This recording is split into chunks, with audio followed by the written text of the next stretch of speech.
Bonjour tout le monde, je suis Alain Dũng, je suis avec Bernard à Boulogne-sur-Mer.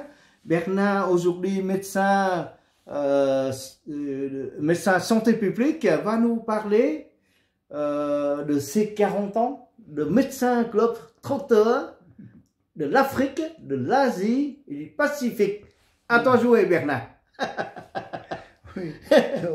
Nous sommes le 25 janvier, lundi 25 janvier 2021. Oui, on va essayer de résumer un petit peu en une je sais pas, quarantaine de minutes ou une heure, donc un petit peu ces 40 ans de vie professionnelle qui se sont écoulés, disons,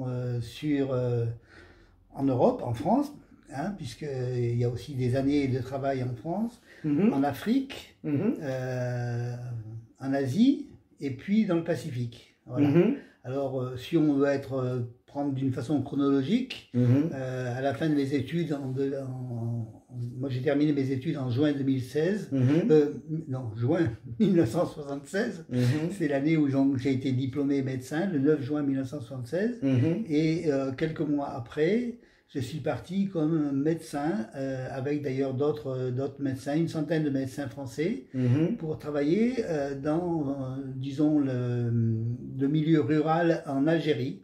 Et moi-même, j'ai donc été médecin pendant 1 an et demi dans ce qu'on appelle la Petite Kabylie, où j'étais responsable de 5 dispensaires et dans la montagne. Avec tous les jours, j'allais faire une consultation dans un dispensaire où je voyais entre 50 et 100 personnes dans la journée.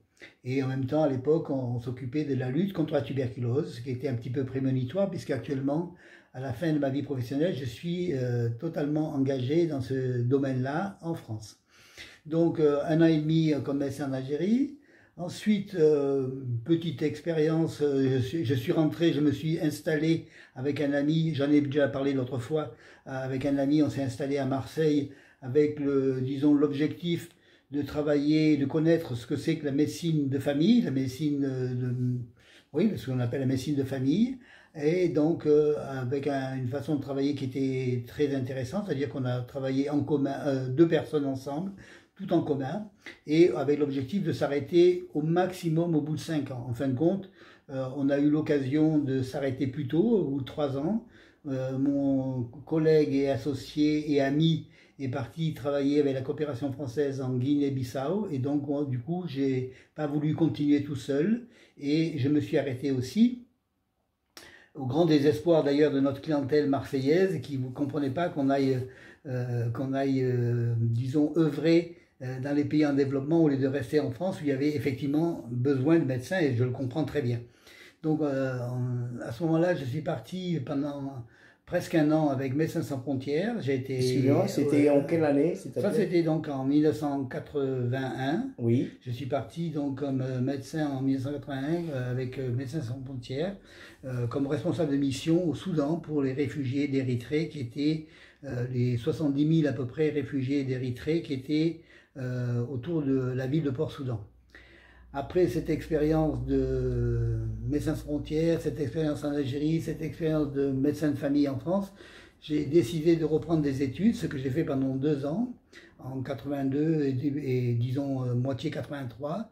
J'ai fait plusieurs formations, j'en ai parlé dans la dernière vidéo, l'Institut Pasteur, médecine de santé publique, différents cours d'hygiène hospitalière, enfin différentes choses. Et j'ai eu la proposition du gouvernement donc de partir comme médecin expert de la coopération française, qu'on appelle dans les pays en développement, et notamment je suis parti au Mali, en Afrique de l'Ouest, où pendant 6 ans j'ai fait différents, je dirais, métiers de la santé publique, puisque j'étais à la fois enseignant des maladies infectieuses et des maladies transmissibles, j'étais épidémiologiste, j'étais conseiller au ministère de la Santé pour tout ce qui est la formation. Donc 6 ans d'expérience très riche dans un pays comme le Mali. Au bout de ces 6 ans, j'ai eu une autre proposition du gouvernement de partir au Mozambique. Et là, je suis parti pendant 2 ans comme conseiller technique du ministère de la Coopération dans une grande... Mozambique, c'était en 87. Mozambique, ça correspond à 89, 91. D'accord. Parce que je suis resté 6 ans au Mali, de 83 à 89. D'accord. Et ensuite 2 ans au Mozambique. Et là, le Mozambique, c'était un pays qui était encore un petit peu d'une façon, je veux dire, pas tellement, qui était encore en guerre, puisqu'il y avait la rébellion contre le gouvernement, donc c'était des zones assez difficiles. Mais bon, c'est très bien passé. Et donc 2 ans au Mozambique, là j'ai connu l'expérience d'épidémie de choléra. Donc j'ai affronté en 2 fois des épidémies de choléra, et c'est une expérience assez marquante. Après le Mozambique, on m'a proposé un autre poste. Et je suis parti pendant aussi 2 ans comme médecin chef d'un service d'épidémiologie et de santé publique qui couvrait non pas un pays, mais 9 pays d'Afrique de l'Ouest, qui étaient des pays des anciennes colonies françaises. Il y avait donc dans ces 9 pays, il y avait le Mali, le Togo, le Bénin, la Côte d'Ivoire, la Mauritanie, le Niger et le Sénégal. Je ne sais pas si ça fait 9, mais je crois que ça doit faire 9. Voilà. Et dans ce poste qui était à Bobo-Dioulasso, au Burkina Faso, j'ai été responsable de l'organisation de la lutte contre les épidémies dans ces 9 pays. C'est-à-dire que chaque fois qu'il y avait un problème épidémique dans ce pays, nous nous rendions sur place pour essayer avec les ministères de la Santé du pays, d'organiser la lutte contre cette épidémie. Ça pouvait être des épidémies de méningite, des épidémies de choléra, des épidémies de rougeole, toutes sortes de trucs. Et en même temps, bien sûr, pendant ces 2 ans, de former des médecins de ces pays à l'épidémiologie et à la santé publique. Voilà. Et donc, pendant ces 2 ans, on a organisé aussi... Ça, c'était donc 91-93. Voilà, pendant ces 2 ans, on a organisé et mis en place un cours de santé publique et d'épidémiologie pour intervenir quand il y a des épidémies graves dans ces pays-là. Donc on a eu plusieurs cours qui ont été mis en place, à la fois à Dakar, à Yamoussoukro, en Côte d'Ivoire, voilà, différentes choses. Et à la suite de ces 2 ans, donc Bobo-Dioulasso au Burkina Faso, on m'a proposé un autre poste de 2 ans comme conseiller au ministère de la Santé d'un petit pays insulaire, le Cap-Vert, qui est un pays qui est pas très grand, puisqu'il y a 400 000 habitants, répartis sur 9 îles. C'est au large du Sénégal, en plein Atlantique. C'est un pays merveilleux, très particulier, puisque c'est un pays ilien. C'est le pays tout le monde connaît, de Césaria Evora, la chanteuse cap-verdienne. Donc j'ai passé 2 ans là, comme conseiller du ministère de la Santé, et en même temps médecin de la communauté expatriée française qui était donc dans le Cap-Vert. Et puis là c'est pareil, comme au Mozambique, j'ai eu à affronter des épidémies de choléra, il y en a eu 2 successives dans ce petit pays. Et c'était une expérience très riche aussi, et qui s'est ensuite poursuivie par un changement total de continent, puisque de l'Afrique, je suis parti au Cambodge. Et donc, c'était en 95. 95, le ministère de la Coopération m'a proposé de partir comme médecin dans l'équipe de coopération qui était à Phnom Penh, au Cambodge, où dans cette équipe, il y avait plusieurs personnes. Il y avait à la fois un chirurgien à l'hôpital Calmette, un anesthésiste, il y avait aussi un directeur d'hôpital, il y avait donc un professeur à la faculté de médecine, il y avait des infirmières. On était en tout une dizaine de coopérants français pour commencer à travailler à l'hôpital Calmette et dans l'ensemble du Cambodge, pour juste après, disons, au moment où le Cambodge se relevait de la guerre, de différents épisodes de la guerre,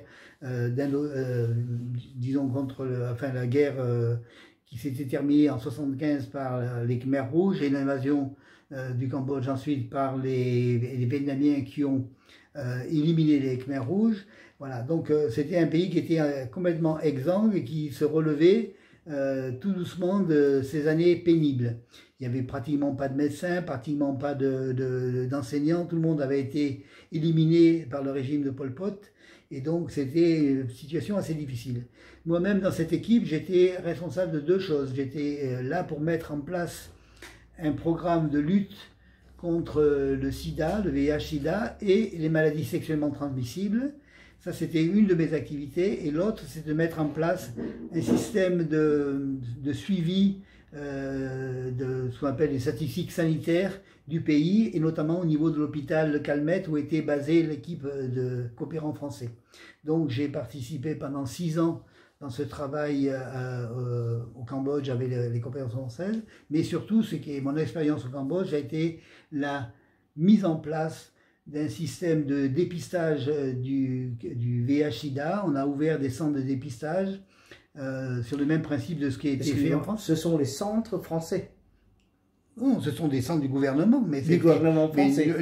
Non, c'est le centre du ministère de la Santé du Cambodge, et c'est l'équipe de coopération de truc qui a aidé à mettre ça en place avec d'autres partenaires comme l'UNICEF, comme l'OMS et d'autres coopérations internationales. Il faut bien comprendre que dans un pays comme le Cambodge, à ce moment-là, il n'y a pas que la coopération française qui travaille, mais il y a un partenariat qui se met en place entre différents organismes partenaires, des organismes internationaux comme l'OMS, l'UNICEF, le Programme des Nations Unies pour le développement et tout ça, et des coopérations bilatérales, ce qu'on appelle d'un pays comme la coopération française avec le Cambodge, mais aussi la coopération allemande avec le Cambodge.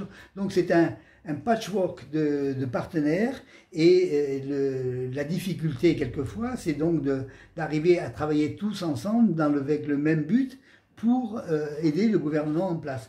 Donc c'était une expérience très riche pendant 6 ans, avec notamment ce que j'ai connu aussi des partenaires comme l'OMS, l'UNICEF au Cambodge. Voilà. On commence. Donc après ces 6 ans au Cambodge, ce qui était important, parce que c'était comme au Mali, un pays où je suis resté 6 ans. Il y a 3 pays dans ma carrière où j'ai fait 6 ans, c'était le Mali, le Cambodge et le Vanuatu. Donc un pays en Afrique, un pays en Asie et un pays dans le Pacifique. Donc c'était en l'an 99 Non, quand j'ai été au Cambodge de 1995 à 2001, oui. Et je suis rentré du Cambodge en 2001, et normalement j'aurais dû partir comme médecin conseiller au ministère de la Santé d'un pays d'Afrique, puisque j'ai des retours en Afrique, en Angola. Et malheureusement, ou heureusement, puisque de toute façon ça a changé ma vie, il y a eu ce qu'on appelle en France l'Angola Gate. Il y a eu des relations qui ont été rompues entre la France et l'Angola. Donc la coopération bilatérale entre la France et l'Angola a été suspendue, et donc je me suis retrouvé un petit peu en stand-by pendant quelques temps. Et même ça n'a pas duré très longtemps, puisque au bout de 2 mois, j'ai eu la chance d'être recruté par l'Organisation mondiale de la santé, et après donc quelques mois de stand-by, en début mars 2002, j'ai commencé à travailler pour l'Organisation mondiale de la santé dans un poste qui était basé à Manille, aux Philippines. Manille étant disons le siège de l'Organisation mondiale de la santé pour ce qu'on appelle la région du Pacifique occidental.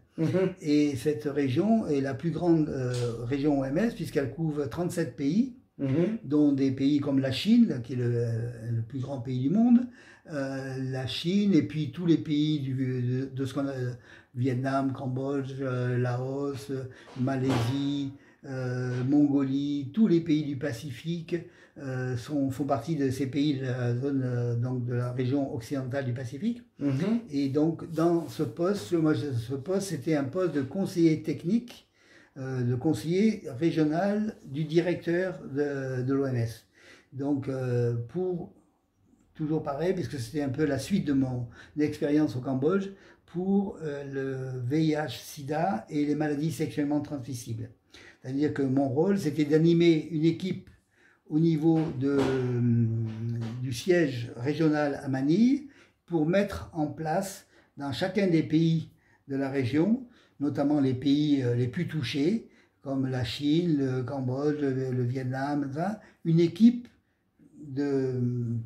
soit de gens de l'OMS, mais soit des gens du pays, des locaux, des nationaux, pour mettre en place la lutte contre le VIH/SIDA, contre les maladies sexuellement transmissibles. Une équipe mettre en place des équipes locales. Oui, locales, ou bien avec aussi un recrutement de personnes pour l'OMS. C'est-à-dire qu'en général, il peut y avoir dans une équipe locale, comme c'était le cas par exemple au Vietnam, on avait recruté, il y avait un Français, mais il y avait aussi 2-3 médecins vietnamiens qui faisaient partie de l'équipe VIH/SIDA au ministère de la Santé du Vietnam et qui recevaient notre appui à nous pour la lutte contre le VIH/SIDA.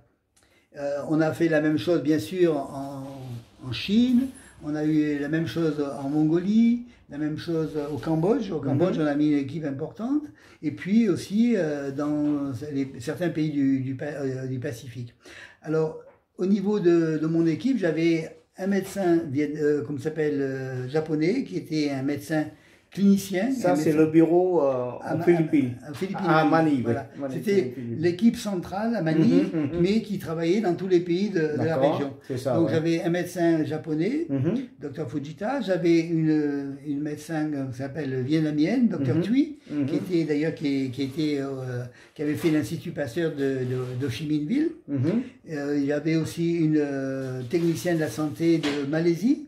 Il y avait aussi un technicien, comme ça s'appelle, la santé, spécialiste de tout ce qui est toxicomanie, qui était d'origine australienne. Donc on avait une équipe je dirais, de plusieurs pays, et on travaillait tous ensemble à Manille, mais on partait souvent en mission dans les pays pour animer des formations, pour animer des réunions avec différents pays de la zone, tout ça, voilà, sur différents thèmes. Par exemple, une des actions les plus importantes dans la prévention et la lutte contre le VIH/SIDA, c'était le développement d'une politique de mise en place de préservatifs dans tous les pays.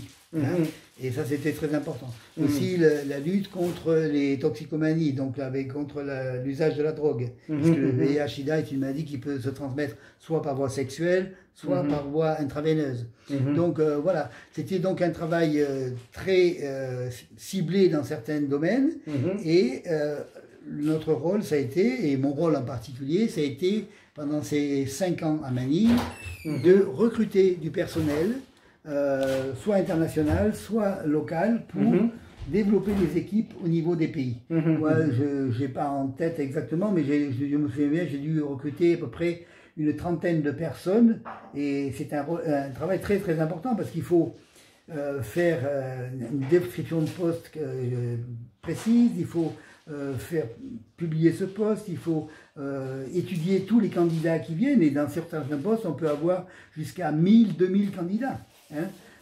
Et donc il faut, bien sûr, il y en a qui s'éliminent facilement les CV, mais ça veut dire lire les CV, étudier les CV, avoir des contacts avec des personnes, et puis arriver à restreindre le nombre des personnes disons, à recruter sur un petit nombre, ce qu'on dit en anglais une shortlist, pour arriver à choisir le bon candidat. Une fois qu'on a le rôle du conseiller régional, c'est d'avoir donc effectivement d'avoir cette shortlist, et ensuite, avec un panel de gens du bureau régional, de différents niveaux, on va interviewer les différentes personnes qui ont été shortlistées pour choisir le bon candidat. Voilà. Et donc le rôle du conseiller régional, c'est de faire le bon choix avec dans ce recrutement de personnes. C'est un rôle très très important, parce que du choix des personnes qui ont été recrutées, la qualité des personnes qui ont été recrutées va en dépendre du travail qui va être fait sur le terrain.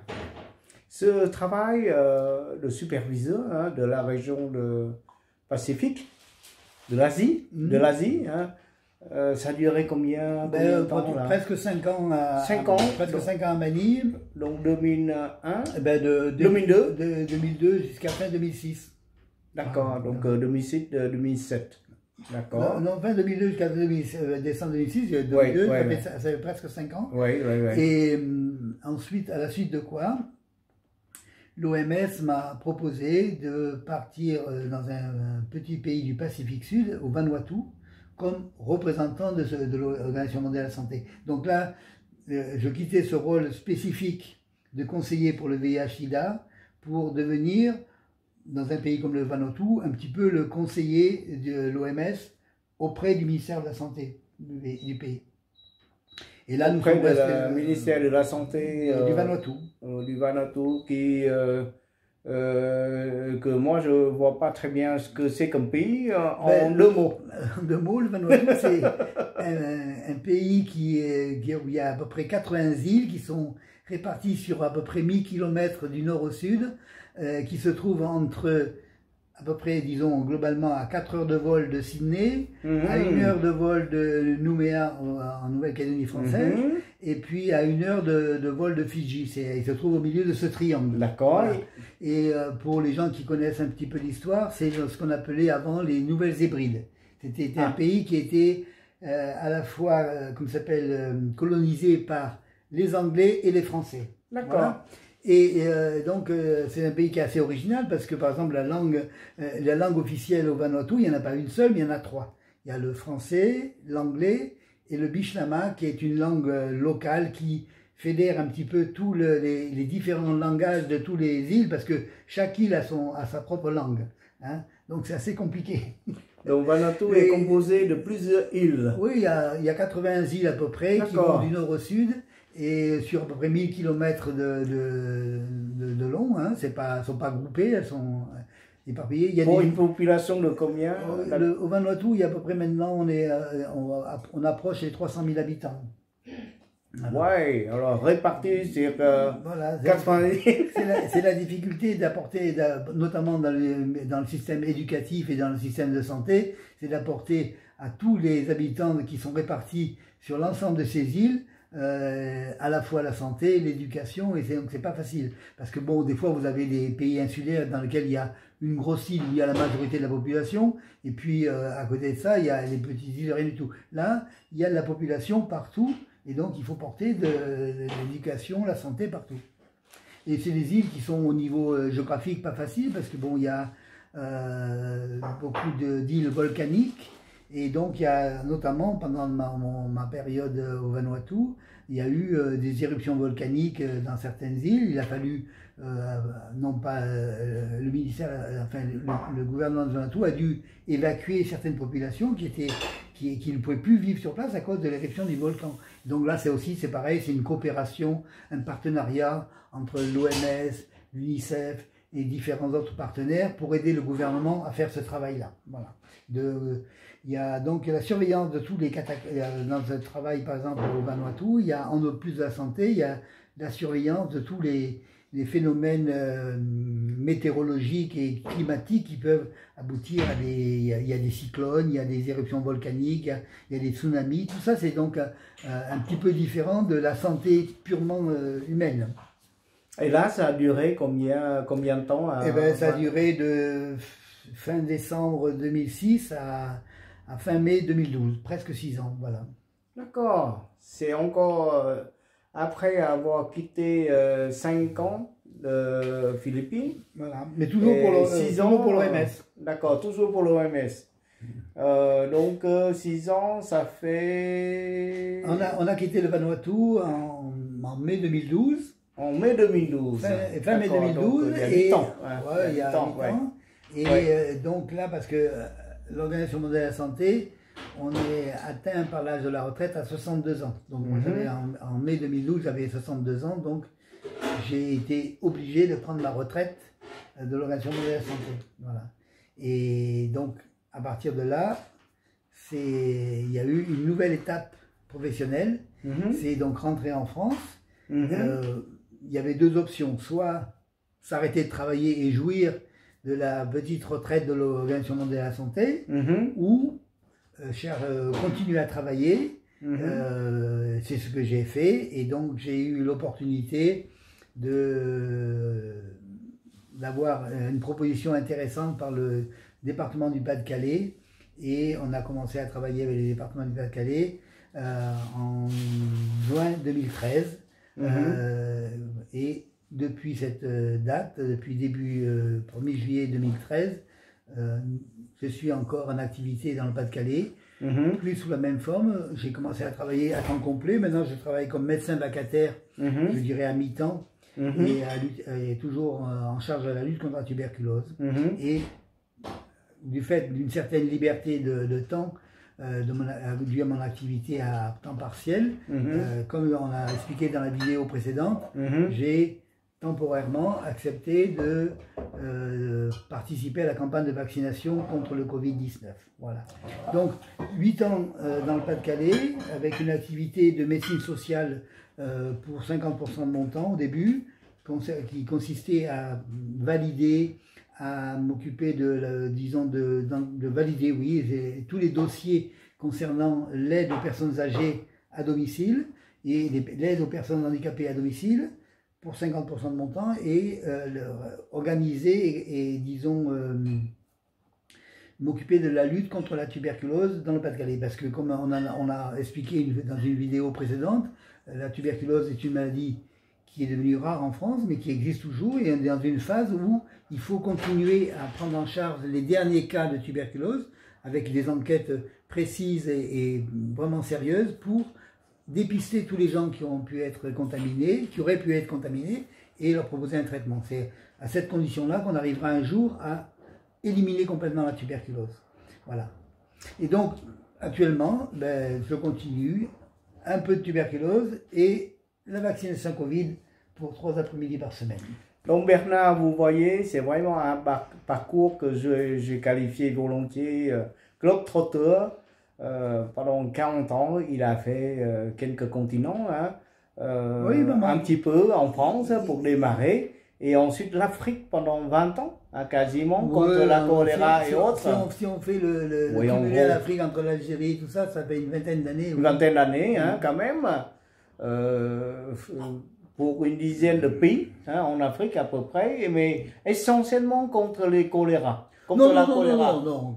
Le choléra, c'est quelque chose dont on se souvient, parce que quand on a été confronté à l'épidémie de choléra, c'est important, mais il n'y avait pas que le choléra. Le choléra, c'était malheureusement des accidents, des incidents au niveau de la santé de ces populations, mais c'était les vaccinations, c'était l'enseignement des maladies infectieuses, c'était la lutte contre les problèmes de nutrition et tout. Les choléras, c'est que des petits épisodes. Parce que une épidémie de choléra, ça dure 15 jours, 3 semaines, mais sur 3 ans au Mozambique, 2 ans au Mozambique, je n'ai pas passé à m'occuper que du choléra. Est-ce que, on revient sur l'Afrique, est-ce qu'actuellement, l'Afrique connaît, autre que le Covid-19, d'autres maladies, disons, de l'ampleur nationale ou du continent d'Afrique, et qu'on en parle peut-être moins parce que le Covid prend toute sa place dans les médias. Non, de toute façon, l'Afrique est encore un continent qui est qu'on qualifie en développement.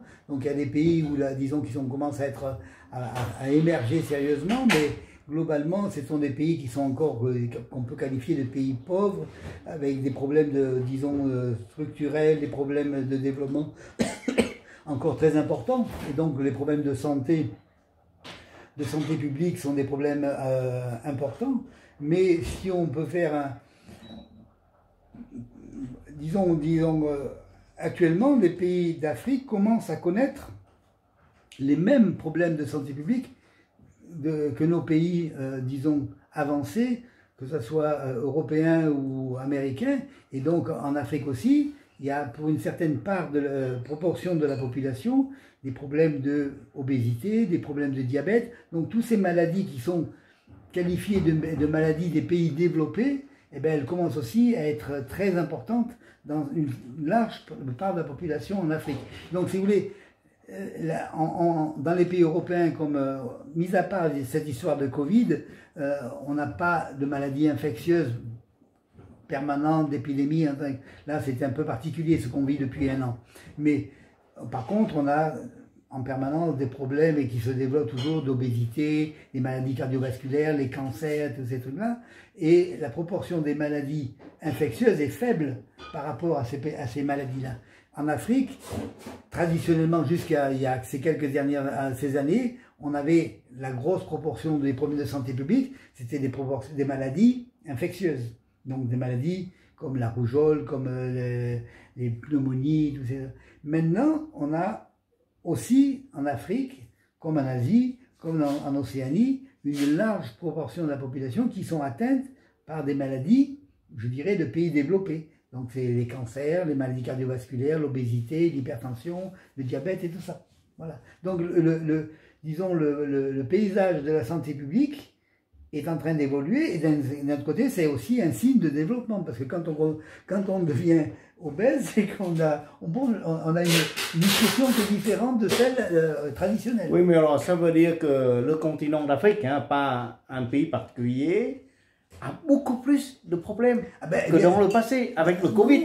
Non, mais là, bien sûr, mais tous les pays actuellement sont confrontés à beaucoup plus de problèmes. Non, mais mis à part les différentes épidémies qu'ils ont eues, qu'ils ont encore à traiter.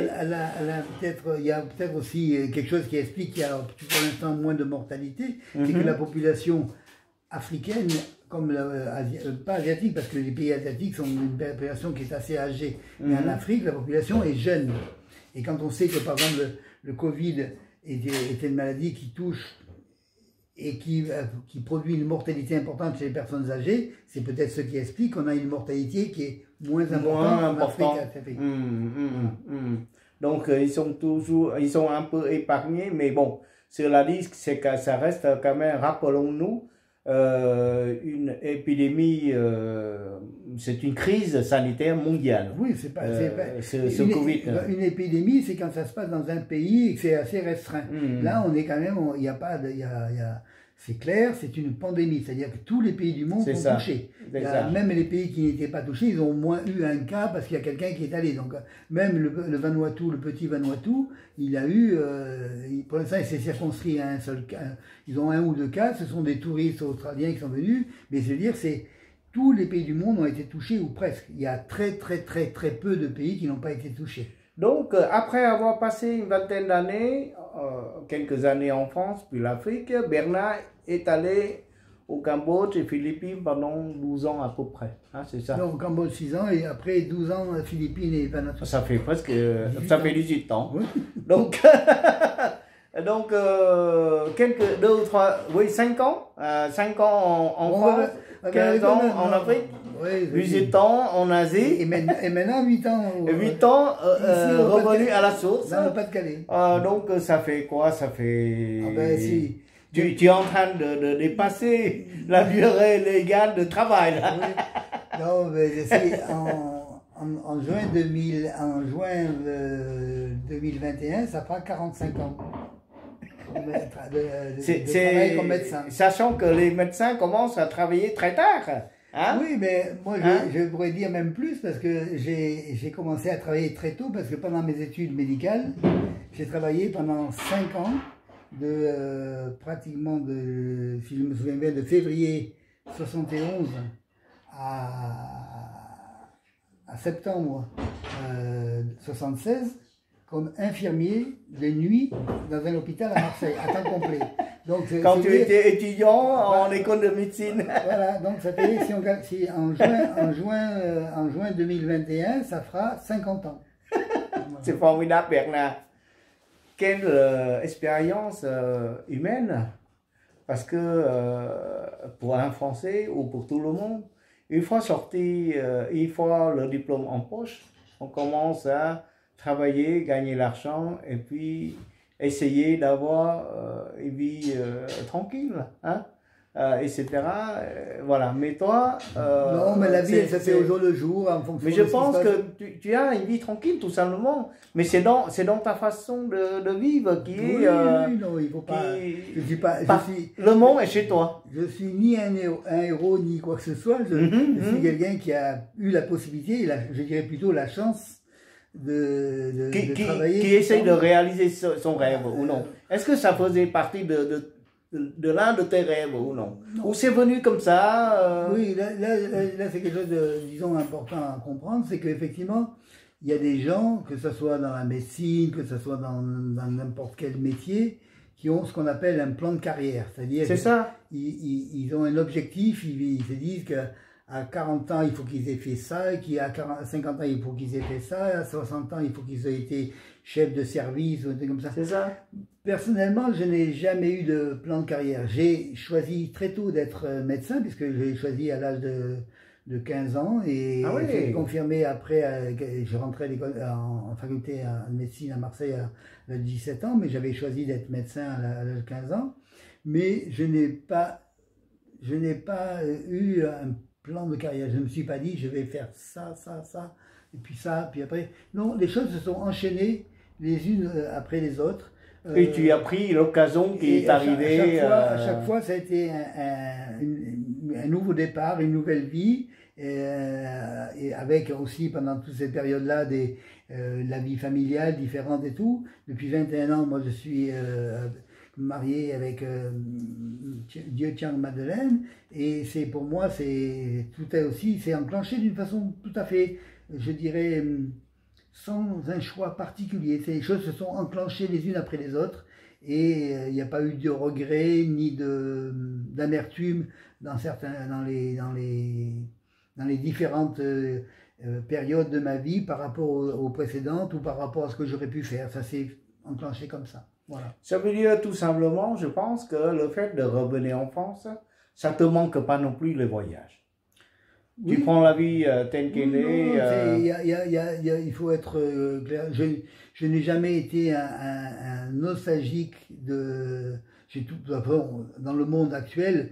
Si je compare avec quand j'étais médecin en Algérie, où pendant un an et demi, on a été coupé de tout, parce qu'à l'époque, médecin en 76-77 dans la montagne en Algérie, il n'y avait pas de médias, il n'y avait pas même de journaux, il n'y avait pas même pas d'électricité et tout, donc c'est totalement différent. Mais après, dans tous les pays où on était, il y a toujours on n'a été jamais coupé, donc on savait très bien. Ah oui, comment ça marchait un petit peu les communications? C'est par courrier qui arrive 15 jours après. Les choses sont puis petit à petit, il y a eu Internet, il y a eu les trucs, donc automatiquement, oui. Je veux dire, à partir pratiquement, je dirais du Cambodge, les liens étaient 90 par là, quoi. Oui, dans les années 90, oui, le développement important des communications par Internet en particulier, par mail, tout ça, fait qu'on n'a jamais été coupé complètement du monde, de ce qui se passait en France ou de la famille, tous ces trucs-là. Ce qui n'est pas le cas par rapport à 20 ans. Moi, j'ai un oncle qui a été médecin militaire et qui a été aussi en Afrique pendant des années, mais à l'époque, il partait pour 3 ans et il revenait en vacances au bout de 3 ans. Nous, on est rentré, chaque année, on est rentré en France. Il n'y a pas de coupure importante pour ça. Donc, je veux dire, la vie n'est pas comparable pour un expatrié à l'heure actuelle comparé à ce qui pouvait se passer 50 ans auparavant ou même beaucoup plus en avant. Voilà. Donc, il n'y a pas le monde a tellement évolué en termes de communication qui fait qu'il n'y a pas de coupure à l'heure actuelle. Voilà. Merci. Il n'y a pas, disons, de nostalgie, ni par rapport à tout ce qui s'est passé avant. Et c'est ça la clé du bonheur, ne pas être nostalgique. Il faut toujours voir vers l'avant. Voilà. Et vit le présent. Voilà, vive le présent et penser que le futur sera encore meilleur que le présent. Oui, on espère que cette crise sanitaire, le Covid-19, va vite passer et que les difficultés qu'on est en train de voir arriver, qu'on soit capable d'affronter, de vaincre les difficultés de tous les gens. Non, mais là, pour revenir à ce qu'on a dit dans la vidéo précédente, c'est effectivement s'efforcer et de convaincre le maximum de personnes de se faire vacciner, car c'est la seule clé actuelle pour lutter contre cette pandémie. Voilà, donc médecin, clope, trotteur, 20 ans, 18 ans en Afrique, non, 15 ans, on fait des calculs. 20 ans en Afrique, ensuite 18 ans en Asie Pacifique, et puis voilà, 8 ans en France. Écoutez-le, Bernard, ce médecin qui a tout vu, je pense. Il a vu beaucoup de choses par rapport à d'autres et par rapport à moi-même, qui ne suis pas du tout médecin. On est loin d'avoir tout vu. Et donc, aujourd'hui, ici, il a un mot à dire, puisque il s'est porté volontaire pour être médecin vaccinateur dans un centre de vaccination Covid-19 organisé par les pompiers là, du département Pas-de-Calais. Son mot à dire, c'était de vacciner. Voilà. C'est tout. Vaccinez-vous, parce que c'est notre seule arme. Peut-être dans le futur, il y en a d'autres armes, mais actuellement, pour l'instant, c'est vraiment la seule qui sera efficace. Contre et moi, je suis tout à fait d'accord. Donc, si je peux me faire vacciner, là, ben, je ferai tout de suite un docteur. Voilà. Merci beaucoup pour votre écoute de 40 minutes de partage de Bernard. Merci beaucoup Bernard pour cette générosité et son centre profondément humain. C'est ce que j'arrête pas de dire Bernard. Voilà. Merci beaucoup Bernard. Allez. Merci, à la prochaine j'espère. Au revoir. Okay. Au revoir.